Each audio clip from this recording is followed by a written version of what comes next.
students, myself JV and Dr. Kiran Yadav. In this session, I will discuss about the uses of unit. I will explain some examples. So the first example is example number 5 shown here. In this example, we have to check whether the given equation is dimensionally correct or not. Okay, so let's read the question. The SI unit of energy is joule, which is equals to kg meter square per second square. That of speed v is meter per second and of acceleration a is meter per second square. Which of the formula for kinetic energy k given below can you rule out on the basis of dimensional arguments? M stands for the mass of the body. So there are A, B, C, D, E 5 different formulas for kinetic energy written here, and you have to check which formula is correct for kinetic energy. In option A, the formula is K is equals to M square V cube. In option B, the formula is K is equals to half mv square. In option C, K is equals to ma. In option D, K is equals to 3 by 16 mv square. In option E, K is equals to half mv square plus ma. You can clearly see that K is equals to half mv square is correct answer because we already know the formula for kinetic energy, but by dimensional analysis we have to prove this thing. So for option A, let's check whether the unit of K matches with the units of m square v cube. So basically हमें LHS and RHS के units को देखना है. दोनों LHS and RHS में units equal आ रही हैं, तो लाइक वो फॉर्मूला सही है. तो m मास की यूनिट होती है kg, m स्क्वायर की यूनिट हो जाएगी kg स्क्वायर.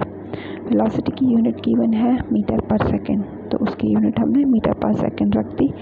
v क्यूब है तो उसका क्यूब कर देंगे. अब ओवरऑल देखोगे अब तो यूनिट बनेगी kg square metre cube s⁻³ अब देखो आप एनर्जी की जो यूनिट है जूल, वो कितनी दे रखी है kg मीटर स्क्वायर s⁻². क्या वो यूनिट और ये यूनिट सेम है? नहीं सेम है. दैट मीन्स ये फॉर्मूला करेक्ट नहीं है. उसके बाद बी ऑप्शन देखते हैं. बी ऑप्शन में RHS है हाफ mv स्क्वायर. हाफ एक न्यूमेरिक कांस्टेंट है जिसकी कोई यूनिट नहीं होती है. यह बात हमेशा याद रखिए, न्यूमेरिकल कांस्टेंट जो होते हैं उनकी कोई यूनिट नहीं होती है. m मास है, मास की यूनिट होती है kg. v है आपकी वेलोसिटी, वेलोसिटी की यूनिट होती है मीटर पर सेकेंड. वेलोसिटी का स्क्वायर किया हुआ है तो मीटर पर सेकेंड का हम स्क्वायर कर देंगे. तो जब इस यूनिट को ओवरऑल लिखेंगे तो यह आएगी kg मीटर स्क्वायर (10⁻²). क्या ये यूनिट जो क्वेश्चन में एनर्जी की गिवन यूनिट है उसके इक्वल है या नहीं? तो अगर आप चेक करेंगे तो वो यूनिट इक्वल है. दैट मीन्स ये करेक्ट फॉर्मूला है. ठीक है, चले अब ऑल्दो हमें इन 5 में से कौन सा करेक्ट है वो मिल गया, बट बेसिकली और आगे देखते हैं कि क्या और फॉर्मूलेस हैं वो भी करेक्ट हैं या वो करेक्ट नहीं है. एक करेक्ट फॉर्मूला हमें मिल गया. सी पे आते हैं. रिलेशन सी है K is equals to ma. ma की यूनिट्स लिखते हैं. m है मास, मास की यूनिट है kg. a है एक्सेलरेशन, एक्सेलरेशन की यूनिट है मीटर पर सेकेंड स्क्वायर. तो ओवरऑल मास इंटू एक्सेलरेशन की यूनिट बन जाएगी kg मीटर (2). तो ये क्या हुई, एनर्जी की यूनिट के इक्वल नहीं है. ओके, सो इक्वेशन सी एनर्जी के लिए डायमेंशनली करेक्ट नहीं है. उसके बाद देखते हैं ऑप्शन डी. ऑप्शन डी में k की वैल्यू है 3/16 mv स्क्वायर. ठीक है, 3/16 न्यूमेरिक कांस्टेंट है. मास m की यूनिट है kg, v स्क्वायर की यूनिट है मीटर पर सेकेंड का स्क्वायर. तो ओवरऑल इसकी यूनिट बनेगी kg मीटर स्क्वायर (10⁻²), जो कि एनर्जी की यूनिट के इक्वल है. तो option D is also correct. Now let us see option ई.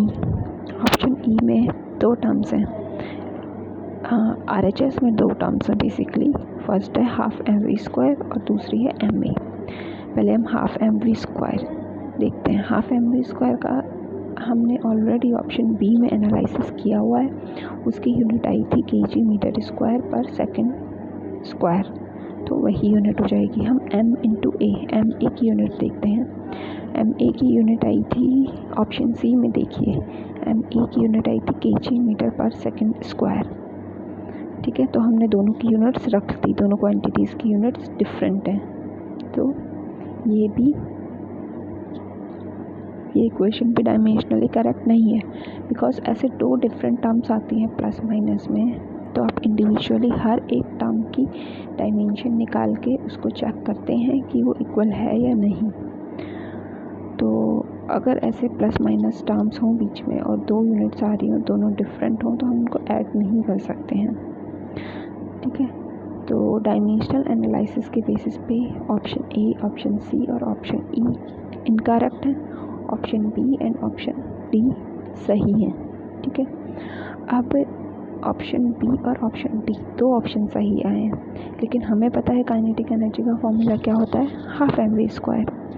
तो ज़रूरी नहीं है कि डायमेंशनल एनालिसिस हमेशा करेक्ट आंसर दे।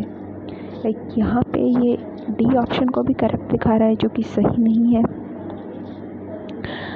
ठीक है, तो लाइक करेक्ट आंसर देता है, ये डायमेंशनल वे में बताता है सिर्फ कि इक्वेशन डायमेंशनली सही है या नहीं है। ठीक है, न्यूमेरिक कांस्टेंट्स डायमेंशन में आते नहीं हैं, तो न्यूमेरिक कांस्टेंट्स की वैल्यू अगर गलत होगी तो वो चीज़ हमें डायमेंशनल इस एनालिसिस से पता नहीं चलेगी, तो उस केस के लिए ये करेक्ट आंसर नहीं बता पाता है। बाकी ये और क्वांटिटीज़ जो भी यूज़ हो रही हैं उनका डायमेंशनली बता देता है कि करेक्ट है या नहीं है। तो that's all for this session, we will continue our discussion in next session.